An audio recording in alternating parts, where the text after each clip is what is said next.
Hello, everybody, and welcome to this edition of HCAM Sports Talk. In just a moment, we'll be joined by Andy Barron from MyFM 101.3, as well as Steve Watson. But for now, here are the latest Hiller happenings. On Monday, September 18th, Hiller Field Hockey battled Westwood on the rainy Hopkinton turf field. The Hillers were able to pull off a 2-1 win in a rain-shortened game versus Westwood. The game was called after just a few minutes played in the fourth quarter, so despite the heavy rain, they get most of it in, and the Hillers take a big TVA large win. On Wednesday, September 20th, 3-1 Hiller Field Hockey hosted 3-0 Dover Sherborne.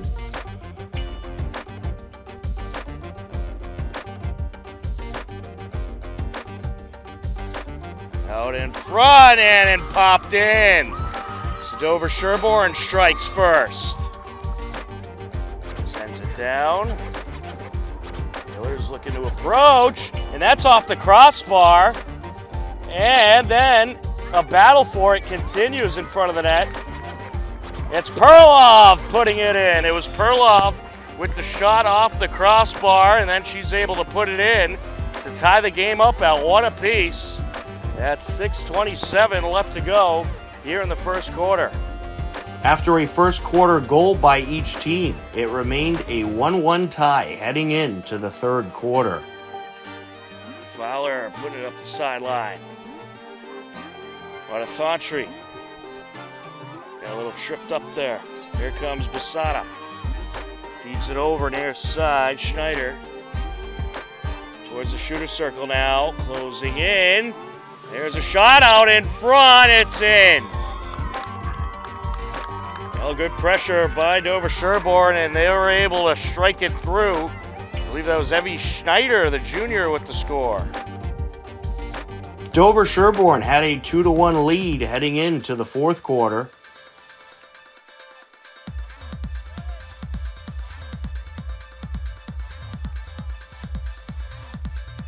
Top of the circle, shot in!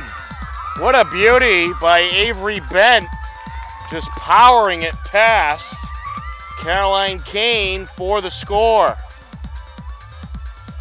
Comes at 12:08 left to go in this game. A 3-1 Dover Sherborne lead. Over to Anderson. Lily Anderson closing in. Shot kicked away.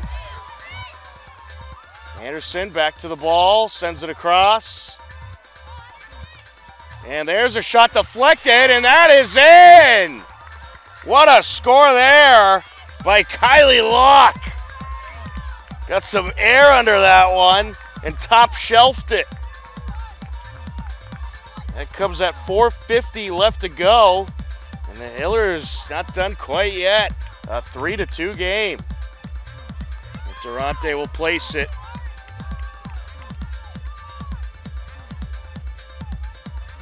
Sends it over. Perlov, and it's in! Unbelievable! The Hillers tie it. Camille Perlov with the power.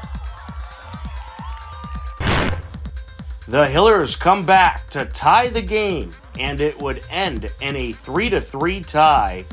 The Hillers improved to 3-1-1, and Dover Sherborne stands at 3 wins, no losses, and a tie on the season. I recently stopped by the Hiller Field Hockey practice to catch up with the team and second-year head coach Ali Valencia.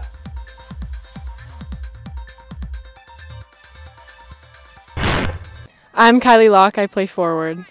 I'm Camille Perlov and I play center mid. I'm Suniti Waduthantri and I play midfield. I'm Lauren Stretche, I play defense. How's the season going so far? A nice come-from-behind tie with Dover Sherborne. That must have felt good. How's everything going so far? It's going really well. We have really good momentum going into the season. We have mostly wins, which is really exciting. We've played a bunch of strong teams, and we've played strong against them as well. It's always fun to come to practice. I love my teammates. I think we all have a very good family bond. It feels like I'm playing with my own sisters almost, and we love to hang out outside of practice too. It's terrific. And how do you think the season's going so far? I think it's going really well. I'm really excited for what's more to come. Absolutely. I think the girls on this team, we all have a great team camaraderie. We're always supporting one another, pushing each other to be better, and we're looking to win the TVL large title. So so we're looking to win from that, and we're all ready for it, and we're all coming after it. So yeah. Yeah, definitely. I think we were, playing really well, especially towards the end of that game in the fourth quarter. I was really happy with how we played. I'm so happy that we came back.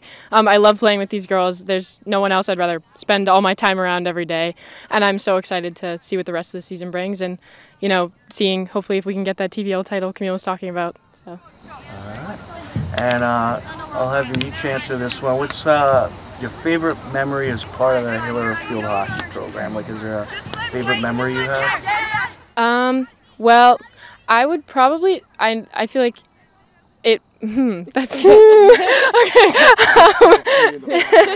sorry, I'd say probably, honestly, we always, a lot of us usually go out after practice, get ice cream, get food, hang out, even after we've spent hours with each other already, so I just love hanging out with the team even outside of games and practices, and I think those are a lot of my favorite memories. We're always having a really fun time and laughing together, so.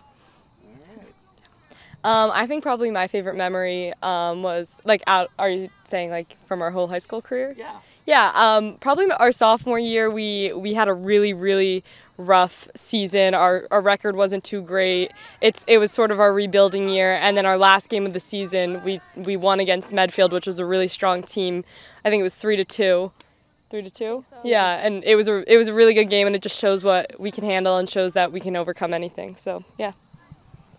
I think my favorite memories are always the bus rides to and from games. I feel like we're always screaming and laughing to music together. It's really fun. I think my favorite memory is our first playoff game of last year because it showed that not only could we make it to the playoffs after having such a rough sophomore year, like Camille said, where we didn't win a ton of games, to making it into the playoffs, and also we won that game, so we were not only in the first round, but we were moving on to the second round too. And is there a specific opponent that you're looking forward to playing this season or that you already have played? I think we're looking forward to playing Long Meadow because they thinking Norwood. Also Norwood as well because we had we lost against them already this season, but we're hoping we can come back just as strong. Long Meadow because we lost to them in the playoffs last year, and we want to play them again to see how much we've improved. So I take it the consensus is Norwood. Yeah. All right, and do you have any personal or team goals you'd like to achieve this season? I think our main team goal, Coach Ali always says, to win the day, and I think that step by step it helps when you try to go and win the day instead of trying to think about the big picture, because sometimes the big picture is a little bit intimidating, but if you take it a day at a time, baby steps as Camille would say. Yeah, so I think our team goal is to win the day. All right. Anything you want to add to that? I mean, just we always say at the end, adding on to that, we always say at the end of our practices, we either won the day, because our practices normally end around 8:30, so at that point the day's almost done. So normally we end with we've won the day, and I think it's just a good motto that we have for this team, just to keep in mind that we have this goal to continuously win the day. Yeah, I agree, and I also think, at our games and at the end of our practices, usually one of our cheers at least includes saying that we're family, and I think that as a goal for our whole team and our whole program, we always win and lose as a family, so I think it's really important that we always keep that in mind. All right, excellent. And she's not listening, so I think you can answer honestly. What's it like playing for Coach Valencia? Oh, she's awesome. I got the pleasure of having her as my club coach also, so I get to work with Allie all year round, and it's awesome. She's the best coach ever. Well, I've known Coach since I was in 4th grade, and she is truly the biggest role model I have in my life. She is a great person and also a great coach, and I could not ask for a better coach for this program. Yes, I think Coach Ali is a very great coach. I've had a lot of coaches over the years, club and high school, and I think Coach Ali has been my favorite because I have a lot of respect for her. I agree with everything that these girls have said. I also think that she teaches us so much, and she explains things in a way that we can understand and helps us build our confidence in our playing skills, which is great because the more confident we play and the more love we have for the game, the stronger we're going to play. Thank you very much. I'm glad I was able to get you some brownie points. Thank you. This year, it seems like you have a very well experienced group that's been playing together quite a while. That must make things a bit easier for you. Yeah, definitely. I mean, we have, I think, like 11 seniors, and over the last 4 years, they've been through a lot together. And I think it's only made them stronger, and it's only, reflected on the field with how they play well together and how they get along off the field and on the field. So it makes it really easy for me as a coach. And I mean, the senior leadership, not only with our captains, but with all the seniors, no matter what their role is on the team, it sets such a great tone at practice. They set such a good tone at games, and it really sets the bar really high. And I was pretty blown away at that amazing comeback yesterday. Yeah, that was awesome. Grab that tie. Can you talk about that tie with Dover Sherborne a little bit? Yeah. We kind of had this new motto this year that if we get scored on, we don't get down on ourselves. We immediately grab the ball and we set up right away. We set up as fast as we possibly can to kind of show the other team that we're completely unbothered that we just got scored on and we're ready to just move on to the next play. And that's kind of what we did. We were tied 1-1. They scored two goals, but we really didn't lose our confidence. We immediately went right back to the 50 and went right back at it. Going into the fourth quarter, I think there was about like 5 minutes left. Camille took a shot and Kylie Locke tipped it right in with her tall frame, so that was nice. And then with about 30 seconds left, Camille tied it up with a missile from the top of the circle in a corner. It was awesome. It felt like a win, honestly. It was super exciting. Absolutely. Terrific game. Can you talk about the captains you have at the helm this year? Yeah. I mean, they're amazing. They're awesome captains. They get along with everybody. They include everybody. They set the intensity of practice every single day. They're super fun to work with. And I think almost all of them are potentially going off to play in college or have the idea to maybe play in college. So, having their eyes on the prize in the future it helps as well. They just set a really good tone for all the younger girls. They're great kids. And I asked them this, and I'll ask you, do you have any goals you would like to achieve this season? Yeah. I mean, you always come out and you're trying to win a league championship. That's the big goal. The overall goal is try to win the TVL large. We want to have a really good power ranking going into playoffs. We want to have as many home games that we possibly can for that home field advantage. And then obviously, you're playing for a state title, so you're ultimately playing for that. But, like the girls mentioned, we really just take it day by day. We're just trying to win this practice. These girls are just trying to win this drill right now. And, we're just focused on what we can get better on day by day. Hello, everybody, and welcome into this segment of HCAM Sports Talk. Tom Nappy here. And right now, we got Andy Barron and Steve Watson with us to talk some NFL. Guys, how are you? Good, Tom. How are you? Good to see you, Steve. Good. Absolutely fantastic. Andy, I understand you're going to be emceeing an exciting event coming up. Why don't you tell us about that before we get into the football topics? Yes, guys. So coming up this Sunday, I'm going to be emceeing the Jimmy Fund Marathon Walk in Hopkinton. I'll be out there bright and early at 5 a.m., and hopefully we're going to have nice weather this weekend, unlike we had this past weekend. Now, I walked the whole marathon last year. It's a phenomenal event. You walk the entire Boston Marathon route, but there are 4 different options that walkers can choose from. They can walk from Wellesley, Newton, or Brookline. And this year, the race is going to be ending in front of Fenway Park because there's construction going on in Copley Square. But I'm really excited to take part in this event. Critical funds being raised for cancer research. And I'm just looking forward to be meeting walkers and having fun and getting this event off and running. So if you got nothing better to do, come out 5 a.m. Sunday morning, bright and early. Well, it's a terrific event, a wonderful cause. They raise a ton of money. They do. And you'll get to see some of your favorite local faces like Andy Barron, for example. That's right. That's right. Weston Nurseries, they raise a lot of money for it. Peter Mezzett and Weston Nurseries. They had their Blooms, Brews, and Barbecue event, raised all kinds of money towards that walk. So it's a great event. Help fight cancer. Go out and support the Jimmy Fund Walk this Sunday in Hopkinton. All right, I just want to make sure we got that in. That's an important event. Good look. Absolutely. It's going to be a great time. And it looks like the weather actually could be good Sunday. So that's good. And as you know now with with the fall approaching us, it's a lot darker now at 5-6 o'clock in the morning. So it's yes, it's pretty much pitch black. Yeah, it is. But I wanted to get into NFL. Patriots finally getting a win. They defeat the Jets. It certainly wasn't pretty by any means. They get the win 15-10. Almost a Hail Mary at the end. It was batted by the receiver, but not caught, and the Patriots hung on to take down the Jets. In my opinion, I mean, this was obviously a must-have win. It's a win that you would expect them to get since Aaron Rodgers is hurt, and they're going against Zach Wilson, who is just awful, maybe the worst quarterback in the league. So he takes over the worst quarterback of the league spot from Mac Jones now, in my opinion. But he was just terrible. And it was a win that you had to have. It was a win that they were expected to get. They got it. I thought the defense played well. The defense looked good. But, I mean, again, they were playing a horrible quarterback. But a well-needed win. So for right now, your season's still alive, but it doesn't really give me any positivity heading into next week when you got Dallas, an angry Dallas team that you're going to have to deal with, who just lost to Arizona somehow.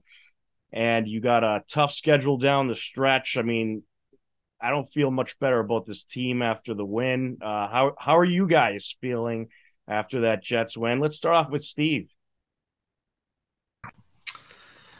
Feeling pretty good. It's about the same script as last year, low-scoring, grinded-out game. You got two good defenses. So, yesterday went about exactly as expected. Offensively, they only scored 15 points, but they were able to move the ball a lot better. The run game got going finally. They didn't call 50 passes like the first two games. Offensive line actually looked good for a change. It helps that they have some continuity in there. Just a lot smoother. The less points than the first two games, but smoother. Also, not playing from behind really helped. The first two games you're down 16-0 and 10-0 respectively. So you're chasing the score in both cases. So that's why you threw a lot of passes. And if you're chasing, you're losing. It's not a winning game plan. So that helped. No turnovers. That was the key. Coach Belichick said that post game. They had the video. Patriots.com always posts it. It was the first thing he brought up. The margin for error is thin. The Patriots do not have a star-studded roster. They have a lot of solid players, but talent alone is not going to win games. They have to play clean. So, although they had less points on the scoreboard, they'd actually played a cleaner game on offense, if that makes any sense. Defense was outstanding yesterday. Special teams, you had a couple high snaps on the two missed field goals. You got to clean that up. It should not have come down that Hail Mary at the end. That could have been managed a lot better. But, hey, you know what? It's tough to win in pro football. Take the win and move on to Dallas. All right. Andy, what are your thoughts? Ugly game. The weather was absolutely dreadful. I don't know how anybody could have sat through that whole game. I mean, that was horrible down there. I will piggyback off what Steve said, though. The running game was good. Ezekiel Elliott had a good game. He hit the holes good. I will give him credit for that. Tight ends also played very, very well. Hunter Henry is the best offensive player on this team right now. He's borderline having a Pro Bowl year. Gets open. He's tough. He's physical. Kendrick Bourne again. This guy runs good routes. Why was he not in these last 2 years? Finally, he's on the field and he's making plays. So that's good. But still, this is like watching paint dry sometimes, just watching these two games.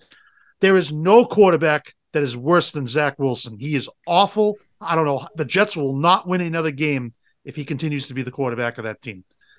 We'll see what happens this week. I have to agree with Tom. Dallas is probably going to be pretty angry going into this game. But if you go down and get a win here, now you might gut me a little bit more intrigued. I got to see more because Dallas is a much better offensive team than the Jets. I think you both agree with me. Yeah, so this is going to be their offense has got to score more points. The Hail Mary at the end should have never happened. I don't even think this game should have been close. And I'm going to say this again. Why isn't Nick Folk on this team? That's 6 points you left on the field there. This Highland guy, no. This was a stupid move. He should be on this team. I texted you all this yesterday. Terrible, terrible move by the Patriots. He should have been on this team. It's a 21-10 win. Should have never came down to it. Oh, I agree. Nick Folk should definitely be on this team, but I don't necessarily blame the misses on Highland. They were kind of ridiculously long field goals. Cardona did have a tough day snapping, and he's usually very good. Yes, the snapping was awful. What's up with that long snapper there? He wasn't good at all. Very high snaps at times, a couple low ones, not very good. But yes, Nick Folk should be on this team. I guess they got the kicker they feel is going to be the future, probably their kicker for the next several seasons. But I mean, Nick Folk, you look at what he's doing in Tennessee. He's pretty much the only part of that offense that's working right now. Tennessee's awful. Their offense is horrible. They can't do anything. And I wanted to comment on this too. When you sent me this picture about the Jets end zone yesterday, what was up with that? That's a total Jets thing, wasn't it? They can't even paint an end zone right. Oh my God! There's like white spots everywhere. It was like, what a mess! Wow. That's the Jets. JETS for you. That's what they do over there.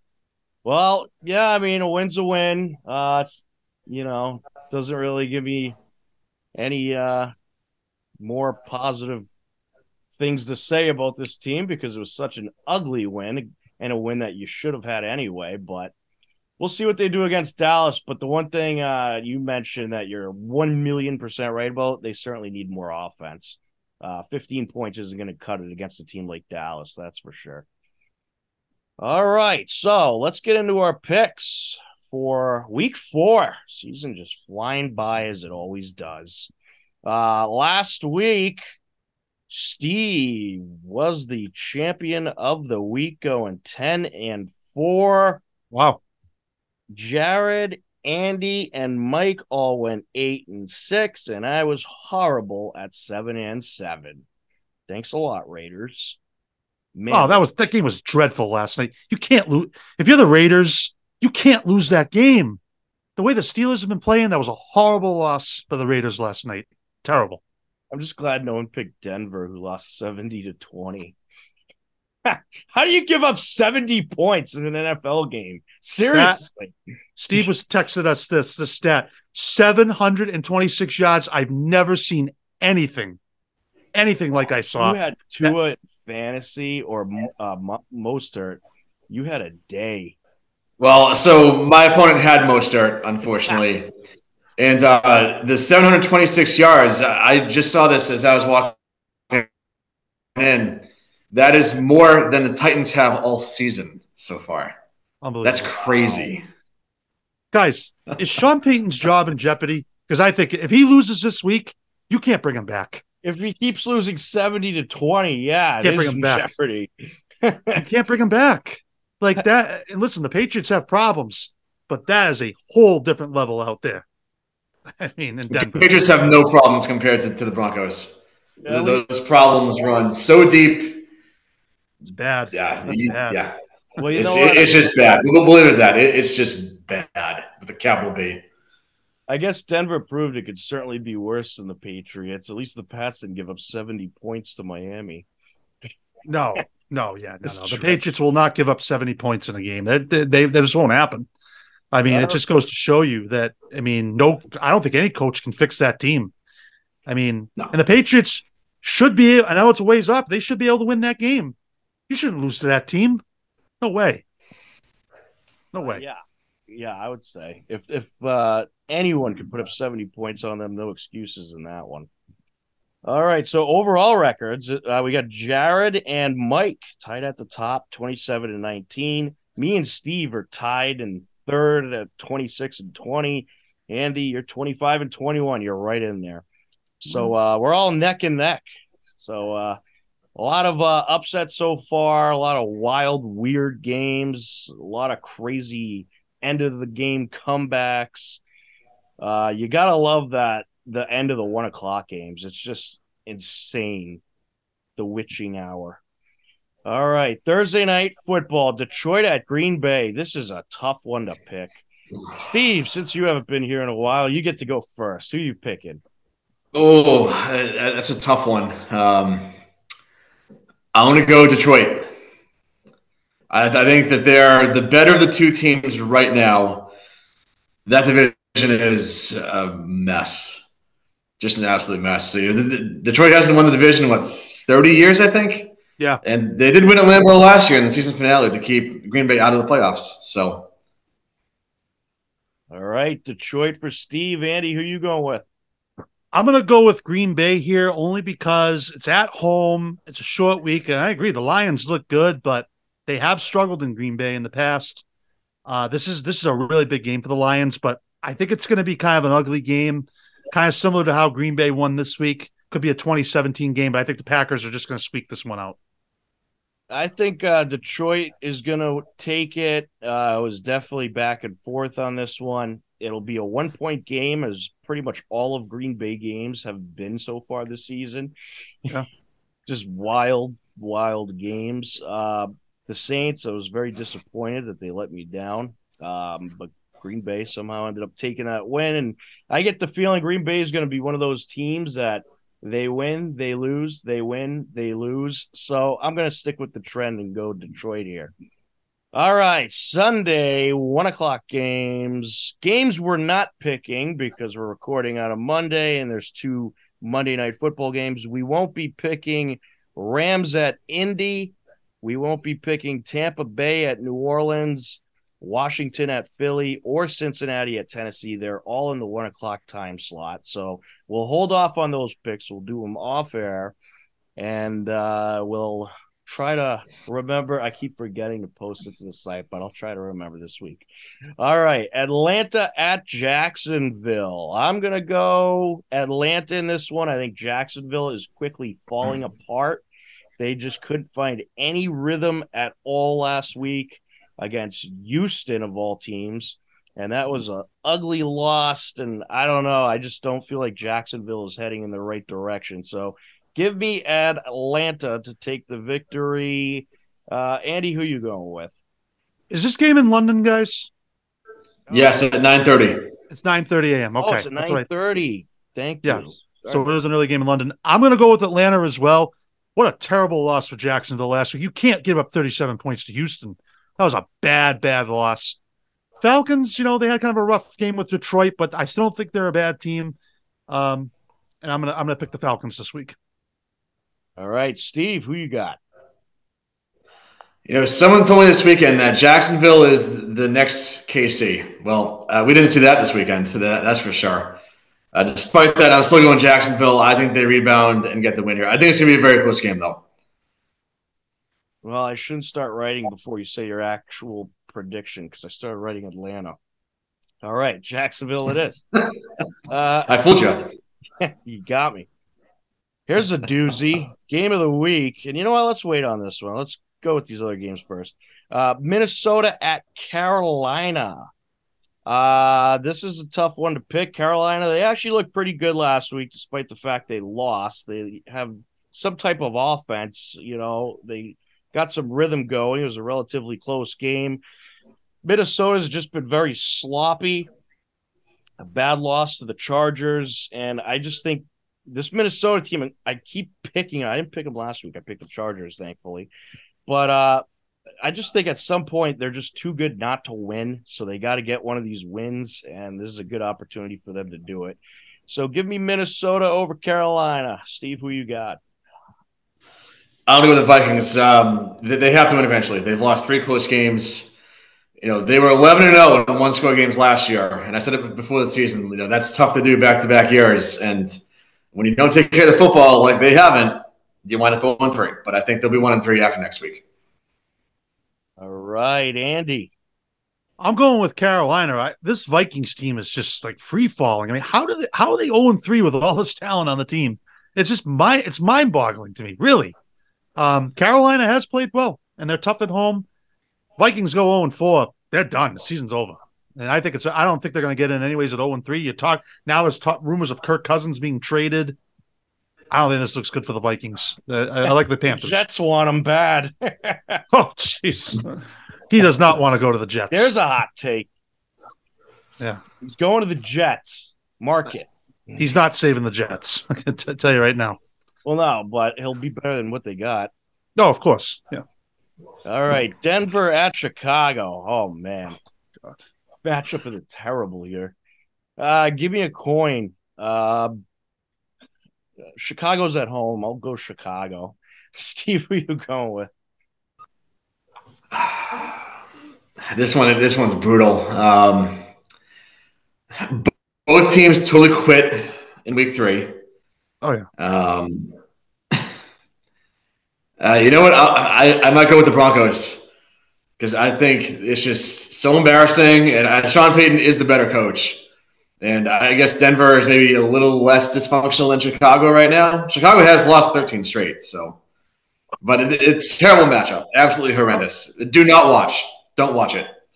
Dumpster fire. Andy, who are you going with in the game? I'm going with my tie card. I can't pick this game. These teams are horrible. I mean, seriously. Like 15 straight, you just said, Steve. How can you lose 15 straight? 13. Yeah. It's unbelievable. 13. Their last win was out in Foxborough. Oh, this will be one of those games that goes into overtime. It definitely will. It wasn't like a 5-5 tie. If the Broncos lose this game, you cannot bring Sean Payton back. It's going to end with a safety in overtime. You know what? I'm gonna take the Broncos, but man, how can you be confident in a team that just gave up 70 points? Is just, I mean, but we'll see what happens. Just give me the Broncos. I guess we will. I'll take the under in that one. Baltimore at Cleveland, another tough one to pick. Both of these teams are kind of up and down. Baltimore, bad loss to Indianapolis. And I think because of that, they're going to come into this game pretty angry. Cleveland, they've been very shaky, but they did get a good win against Tennessee, but Tennessee is just not looking good at all. I don't know. Give me Baltimore in a close one, but this game is a coin flipper. Steve, who you got? I think I'm going to take Cleveland in a close one. Baltimore, even if they win, they just haven't looked right so far. You know, Cleveland's looked better than expected. Obviously, losing Nick Chubb hurts, but I think they'll take this one. All right. Andy. I'm going with the Browns as well. I'm going to agree with Steve. The Ravens did not look good last week. I was watching the end of that Colts game. They did not look right. They look bad. They look like that. They're just, I don't know. Lamar Jackson's not making some good decisions. This is a huge game. The Browns get this one. They're kind of positioning themselves right now as the AFC North front runner. But I think it's going to be a tight game, but I like the Browns. I wouldn't be so quick to call him the AFC North front runner because Pittsburgh has looked really good the last couple of weeks. And speaking of Pittsburgh, they're taking on Houston in Houston. I'm going Pittsburgh here. Houston, they got a pretty nice win last week. I'll give them that. They look much better than I thought. They certainly look better than Chicago or Denver. But I'll go Pittsburgh here. They dominated the Raiders on Sunday Night Football. They seem to have something going. They had, after a very rough week 1, it looks like they're starting to turn things around in Steeler Town. Andy, who you going with? I'm going with Houston. I think this is a trap game for the Steelers. You're going into Houston. It's a weird place to play. The Texans got some momentum.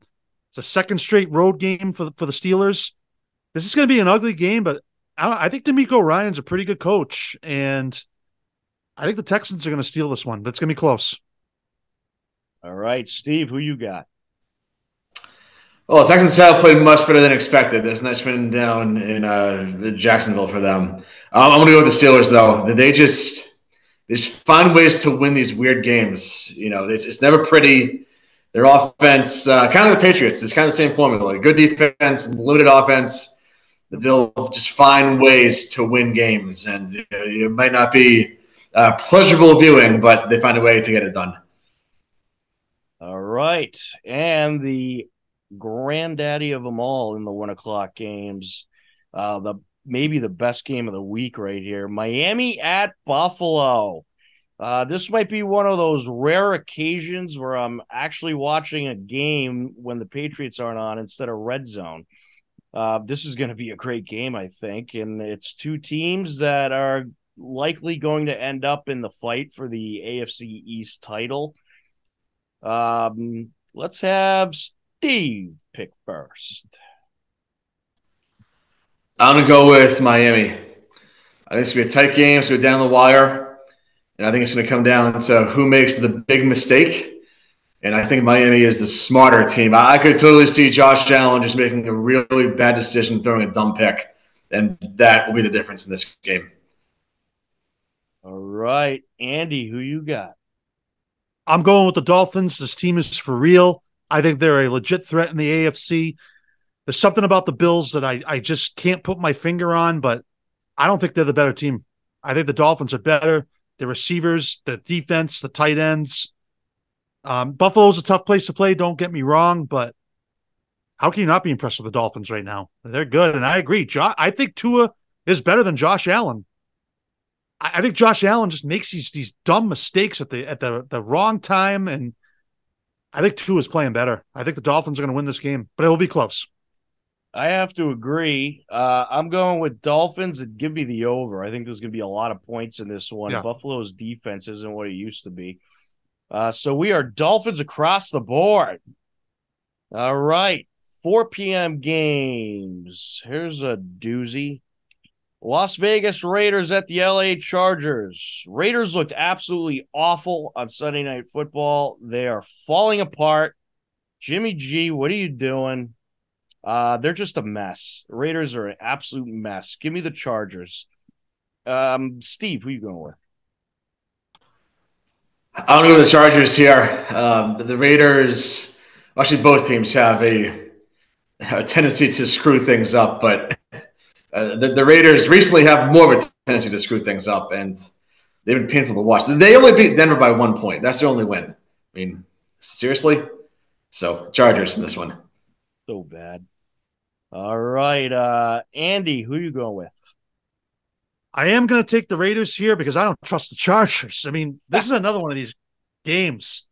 The Chargers coaching is awful. And I don't think Josh McDaniels is really that much better, but I think the Raiders are going to squeak this one out. But again, I think it's going to be another tight game.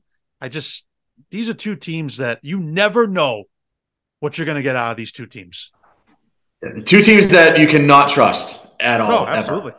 Absolutely. Yeah, I don't know if this is going to be like a 13-10 kind of game or a 41-38 kind of game. Could be. I have no clue what to expect in this one. I think more the latter of the two. I think defense might go totally out the window. Yeah, it's very possible with these two teams, definitely. All right, Arizona at the 49ers. Despite the fact Arizona beat Dallas, I just feel like that was Dallas's trap game. It was in Arizona, and every good team has those games against a bad opponent where they just lose, and it's kind of like a wake up call. And Dallas had their wake up call, so I think they'll end up being fine. But I don't think Arizona is going to get another win against an elite team. San Francisco is an elite team. Give me the 49ers in this one. Andy, who are you going with? 49ers all the way. There's no way Arizona's going in here and winning this game. The 49ers are a elite team. I think they're a Super Bowl caliber team. Arizona has no chance to win this game. It's going to be probably a 31-13 type of game. All right, Steve. Well, the Cardinals have been a lot better than expected. They've played hard, but the Niners are just on a different level. If we're doing the power rankings, I'd probably put San Fran at 1 right now. They have an answer for everything. And if I had to pick the Super Bowl favorite right now, I'd probably pick them. So I think San Fran by a comfortable margin in this one. Brock Purdy's the real deal. It's time He's the real Yes. deal. Miami and San Francisco Super Bowl. Big And if that happens, that's the last time the Dolphins were in the Super Bowl. They played the 49ers in 1985. Wow. How ironic could that be? Yeah. Some good stuff right there. How you knew that off the top of your head, I have no idea. All right. I get it from Mr. Watson. That's why you're here. I learned from the best. That's why you guys are here. You know all the. I learned from the best, Tom. You know all the tidbits. You're like an NFL history book. An encyclopedia, right? That's what we're gonna call you from now on, the history book. All right. All right. New England at Dallas. The Pats, they beat the Jets 15-10. It was 15-10. It's not impressive. You beat Zach Wilson 15-10. Big deal. You're not beating Dallas. Dallas is going to be really mad this week after losing to Arizona, a game they definitely should have won. And they're going to take out their anger on the Pats. And I don't think this is going to be pretty for the Pats. I really don't. I hope I'm wrong. Look, I'm wearing the shirt. I hope I'm wrong. But I think Dallas is going to have a field day with this one. Steve, who are you going with? I'm going with the Patriots. I think they go into Big D and they pull off the upset here. So, the defense has proven they can slow down those powerful offenses. I think if the Pats offense can just play clean football, then it certainly improve their odds of going out there to win. And the Pats, since Mac Jones got here, I think they've actually played better on the road than at Gillette. Playing on the road is not going to phase them.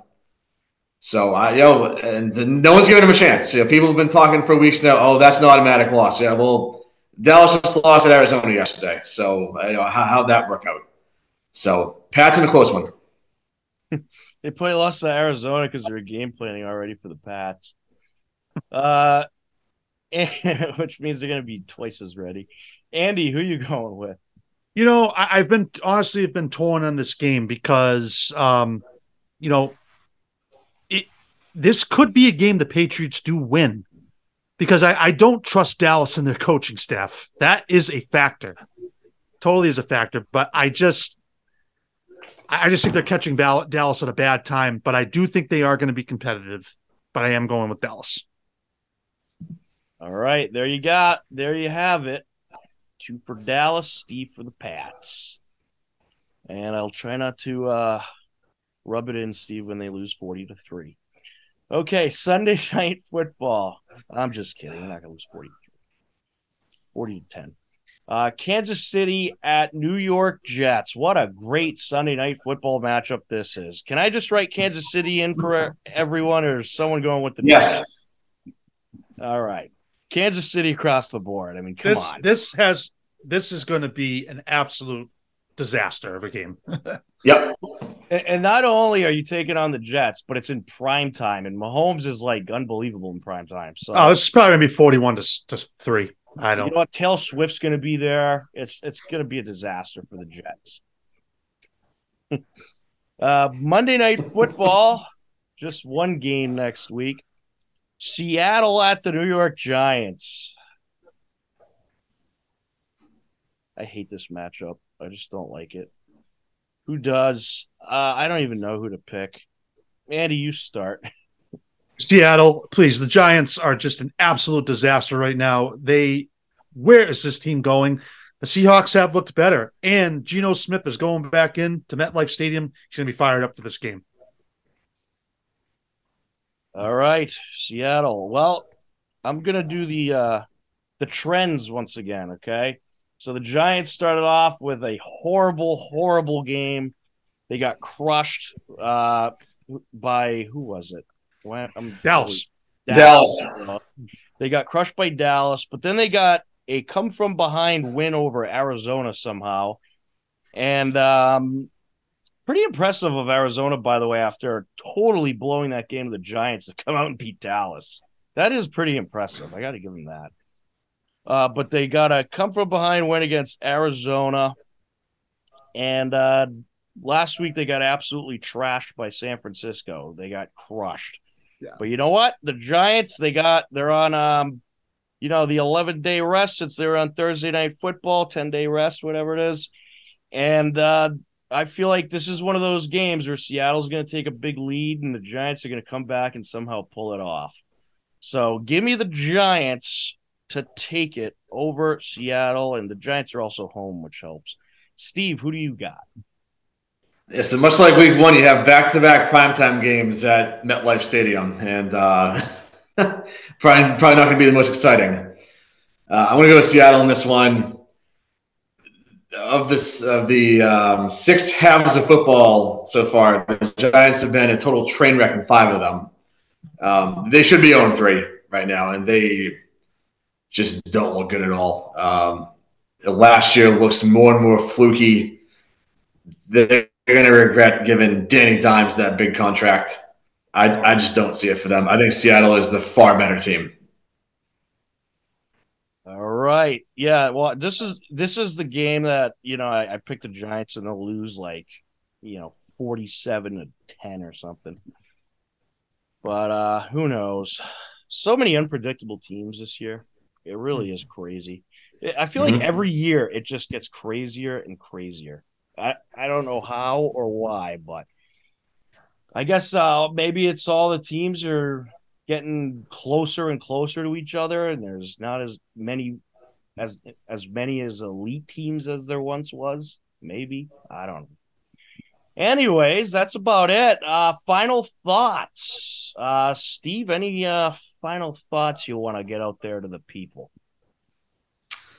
I haven't been on here in a little while, so glad to see football is rolling right along, and we got hockey starting in a couple weeks, so it's a good time to be a sports fan. And if you're a baseball fan around these parts, not so great. College football around here, not so great, but there are some other things to look forward to.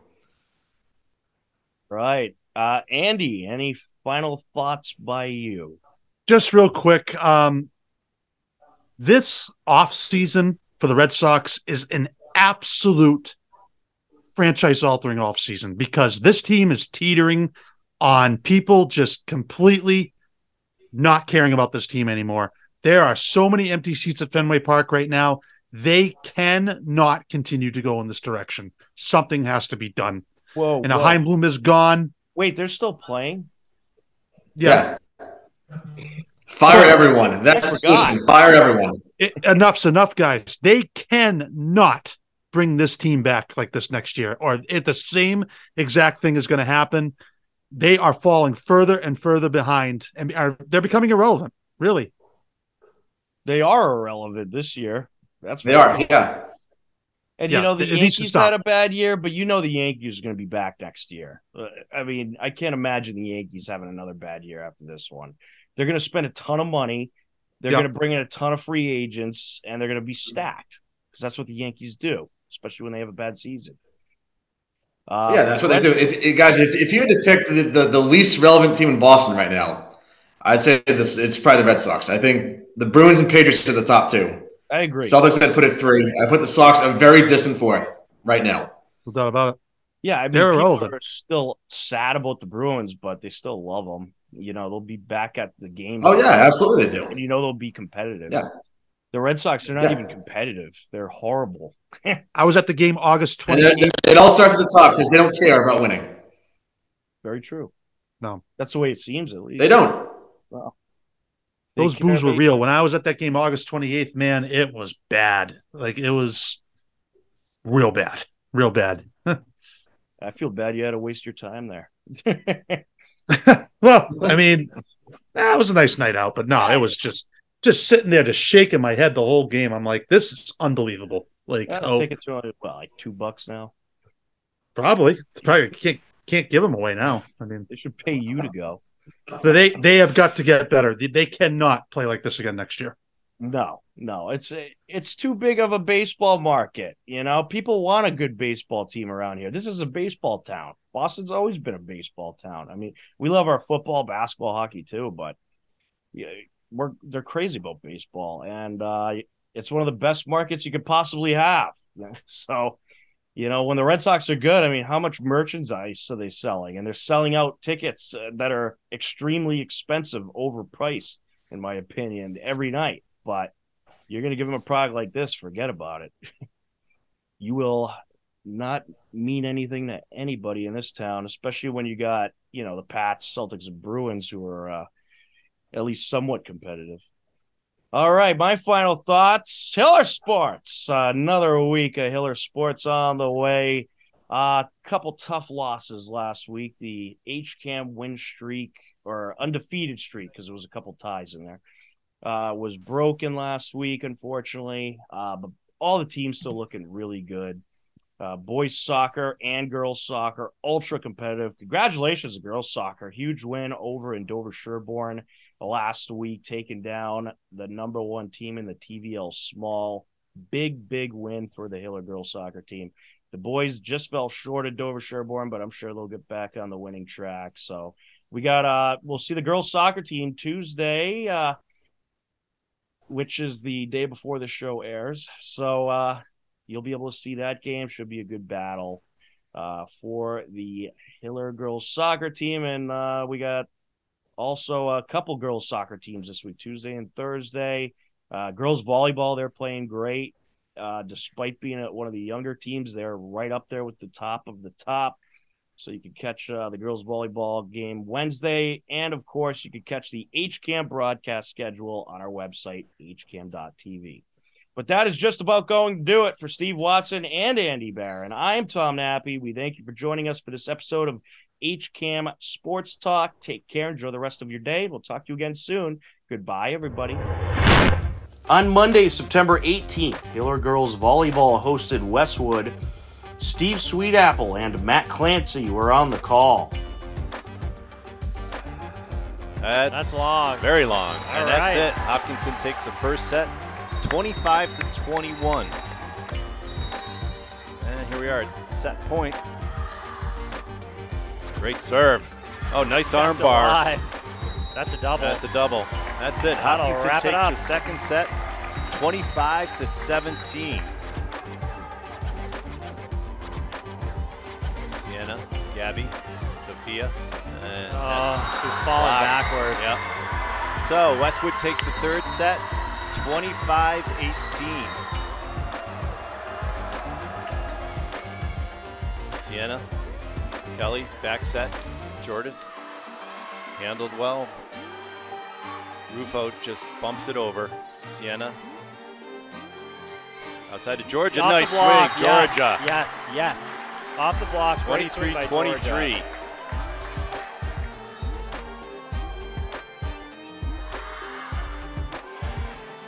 Oh, it's going to be trouble. It's tough for Westwood. Yes. So we're at set point.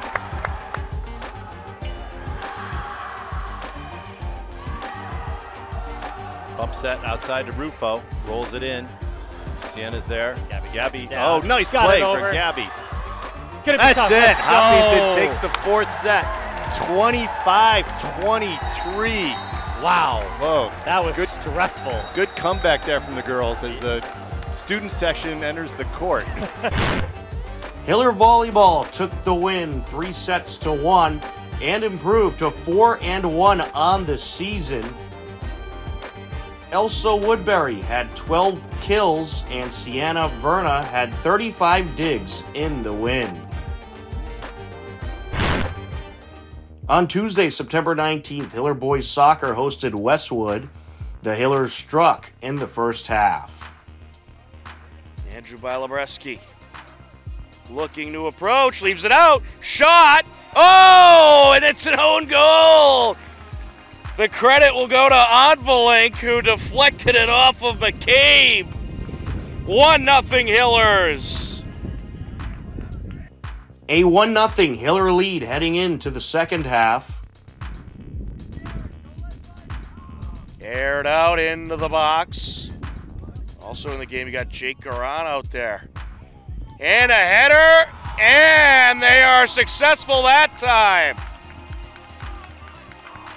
Finney and Bride ties the game at 1 apiece. Westwood strikes back in the second half to tie the game at 1, and that's how the score would stay. The Hillers stay undefeated at 4-0-1 and Westwood is 3-1-1 on the season.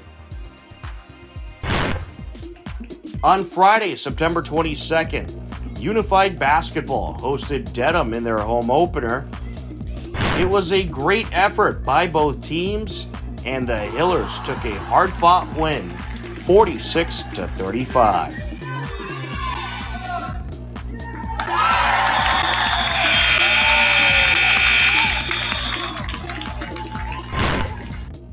Also that Friday, September 22nd, boys soccer hosted 4-1-1 Dover Sherborne.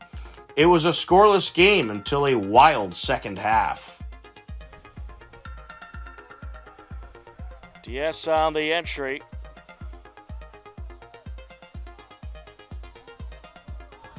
Looking for a shot here into the box.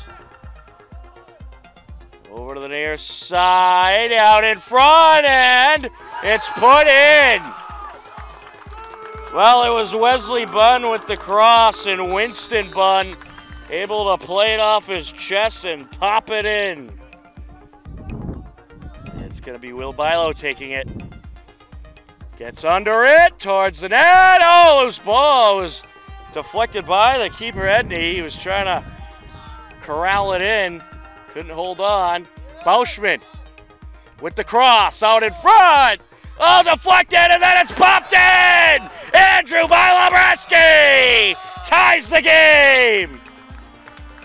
Beautiful cross by Bauschman. And then some initial contact, and Andrew Bilo able to fly in and pop it in. Champlin up the far side. Chipped forward there by Rossi. Andrew Bilo. Looking to close it. Takes it. Loose ball. Popped in. Andrew Bilo with the initial shot. And then before Edney could get the wrap on it, it was Jan Advalek who sneaks in and pops it in. Hillers take the lead. It over. Oh, you don't want him to sneak through here. There's a shot. Out in front. Oh, it's put in. Oh, Wesley Bunn reties the game at 2.